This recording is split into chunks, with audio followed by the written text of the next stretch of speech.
जिस तरह तुम वीडियोस देखते हो बेटा, सब्सक्राइब क्यों नहीं करते? इस बार जरूर करना, बहुत पुण्य मिल। Hello class 9th students. तो दोस्तों कैसे हैं आप लोग?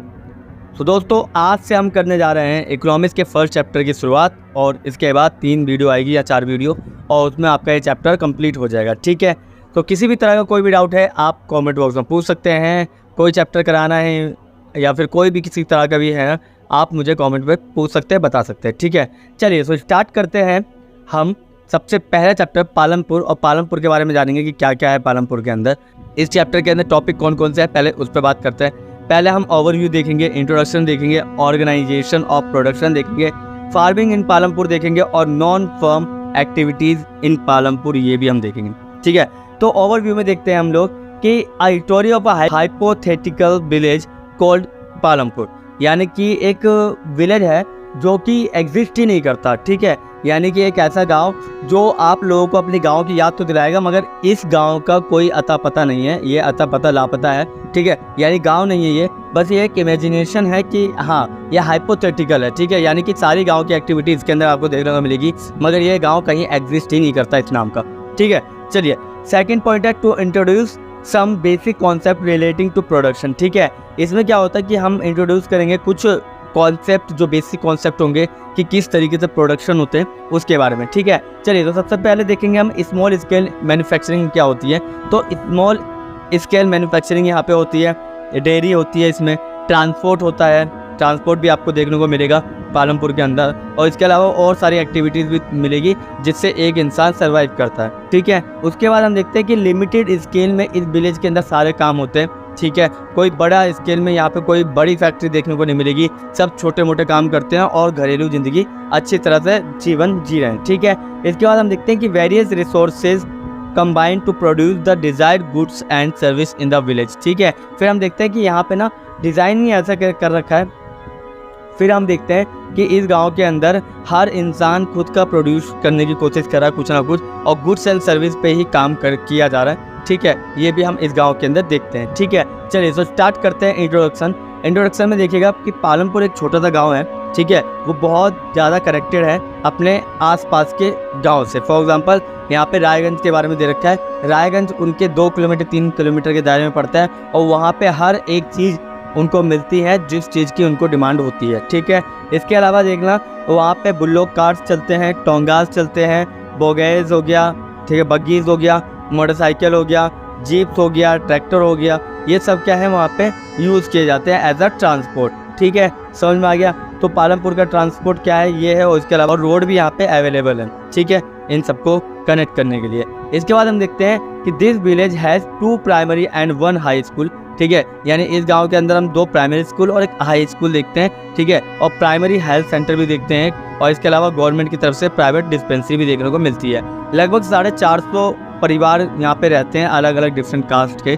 ठीक है, वो अपर कास्ट के लोग हैं। ठीक है, जिनके पास लैंड जो है मेजोरिटी है उनके पास, और इसके अलावा 1/3 पॉपुलेशन जो है वो टोटल पॉपुलेशन को कवर करती है शेड्यूल कास्ट। ठीक है, उनके पास इस यहाँ की ज़मीन जो है 1/3 है बस। ठीक है, समझ में आ गया? इसके बाद देखते हैं कि most of the houses have electric connection, यानी कि हर घर में आपको बिजली देखने को मिली जाएगी। ठीक है, स्मॉल मैन्युफैक्चरिंग, यहाँ पे स्मॉल मैन्युफैक्चरिंग होती है, ट्रांसपोर्ट देखने को मिलेगा, शॉपकीपिंग, फार्मिंग, ये यहाँ पे मेन प्रोडक्शन है एक्टिविटी का, जिसमें विलेज पालमपुर चलता है। ठीक है, जहाँ पे विलेज पालमपुर के अंदर सर्वाइव होता है, सर्वाइव के ये सब माध्यम है। ठीक है, चलिए इसके बाद नेक्स्ट देखते हैं ऑर्गेनाइजेशन ऑफ प्रोडक्शन। ठीक है, यानी कि प्रोडक्शन की ऑर्गेनाइजेशन कैसे करते हैं। तो देखिए इसमें 2 तरह की चीज़ें आपको देखने को मिलेगी, एक गुड्स और दूसरी सर्विस। ठीक है, और गुड्स एंड सर्विस में क्या है देखना आपको याद रखिएगा कि किसी भी चीज़ का प्रोडक्शन होता है ना, तो 2 ही चीज़ का प्रोडक्शन हो सकता है, या तो इंसान गुड्स दे रहा होगा या फिर अपनी सर्विस दे रहा होगा। ठीक है, अब गुड्स और सर्विस के लिए कुछ रिक्वायर्ड चीज़ें, ठीक है, जैसे कि लैंड, लेबर और कैपिटल। ठीक है, यानी कि आप ये मान लीजिए आप कोई बिजनेस स्टार्ट करते हैं ना, तो बिजनेस के लिए आपको लैंड की ज़रूरत पड़ेगी, आपको लेबर की ज़रूरत पड़ेगी, और साथ में आपको कैपिटल यानी निवेश की ज़रूरत पड़ेगी। ठीक है, इसके अलावा natural resources fulfil the requirement of land and water, और जो भी वहाँ के नेचुरल रिसोर्सेज है ना, वो आपको लैंड या वाटर के फॉर्म में ही मिलने वाले। ठीक है, इसके अलावा for labour intensive industry labour is required and for financial aid capital is required. ठीक है, आप याद रखिएगा कि जब भी आप कोई बिजनेस शुरू करते हैं तो उसके लिए आपको लेबर की ज़रूरत पड़ती है जो कि आपके फाइनेंशियल ऐड करते हैं। इसके अलावा कैपिटल इज रिक्वायर्ड, ठीक है, कैपिटल की तो आपको ज़रूरत पड़ेगी, ठीक है, क्लियर समझ में आ गया। यहाँ पे मैं ऑर्गेनाइजेशन और प्रोडक्शन की बात कर रहा हूँ, यानी कि प्रोडक्शन को ऑर्गेनाइज कैसे किया जाता है उसके बारे में बात कर रहा हूँ, ठीक है। इसके बाद हम देखते हैं कि फिजिकल कैपिटल भी बहुत ज़्यादा इंपॉर्टेंट होती है, यानी कि भौतिक निवेश, ठीक है। भौतिक निवेश क्या होता है आप लोग मुझे कमेंट में बताएंगे, ठीक है। फिजिकल कैपिटल नहीं पता होगा कोई बात नहीं, मैं अगली वीडियो में आपको बता दूँगा फिजिकल कैपिटल क्या है, ठीक है, कुछ आपकी भी काम ना होनी चाहिए। चलिए इसके बाद हम देखते हैं वर्किंग कैपिटल। देखिए वर्किंग कैपिटल का मतलब होता है ऐसा रॉ मटेरियल, ठीक है, जो अभी वर्क कर रहा है, ठीक है, और एक होता है फिक्स कैपिटल। फॉर एग्जांपल आप मुझे बताइएगा, ठीक है, मैं आपको एक चीज़ बताता हूँ, पहले तो इसकी डेफिनेशन बता दूँ फिर आप मुझे मेरे सवाल का जवाब देना, ठीक है। तो वर्किंग कैपिटल होता है जैसे कोई काम चल रहा है, ठीक है, जैसे मनी जो हाथ में है वो वर्किंग कैपिटल है, यानी वो आएगी जाएगी। मटेरियल जो कच्चा माल है वो आएगा और जाएगा, ठीक है। फिक्स कैपिटल में जो आता है फिक्स निवेश में, उसमें होता है टूल्स यानी औजार, मशीन, बिल्डिंग्स, ठीक है। यानी कि जब एक प्रोड्यूसर होता है, एक उत्पादक जब होता है ना, तो वो अपने लिए फॉर एग्जांपल एक बिजनेस करना चाहता है, तो बिजनेस के लिए उसने क्या किया, उसने पंखा खरीदा, मशीन खरीदी, तो वो उसका फिक्स कैपिटल हो गया कि वो फिक्स हो गया भाई, अब वो 4-5 साल तो ख़राब नहीं होने वाला, ठीक है। मगर वहीं पे वर्किंग कैपिटल के नाम पे हो जाएगा कि वो हर हफ्ते जो रॉ मटेरियल आ रहा है ना, वो उसका वर्किंग कैपिटल हो जाएगा। क्लियर समझ में आ गया, working capital and fix capital. चलिए उसके बाद ह्यूमन कैपिटल की बात कर रहे हैं। देखिए आप अपना दिमाग यूज़ कर रहे हैं उस बिज़नेस में, तो आप भी तो अपना दिमाग का इन्वेस्टमेंट कर रहे हैं ना, दिमाग आपका भी तो निवेश हो रहा है ना वहाँ पे, तो उसको बोलते हैं ह्यूमन कैपिटल, ठीक है, समझ में आ गया। चलिए इसके बाद हम देखते हैं फार्मिंग इन पालमपुर। देखिए फार्मिंग और जो फार्मिंग पालमपुर में है ना, वो कुछ चीज़ों पे बेस है। देखिए फार्मिंग इन पालमपुर की जब मैं बात कर रहा हूँ तो ये बेस है कुछ फैक्टर्स पे। कौन कौन से फैक्टर हैं? पहले तो उसमें जो लैंड है ना वो फिक्स है, ठीक है, जो ज़मीन है वो फिक्स है। दूसरे नंबर पे change in the method of cultivation, यानी कि कल्टीवेशन का जो मेथड है ना वो बिल्कुल चेंज है।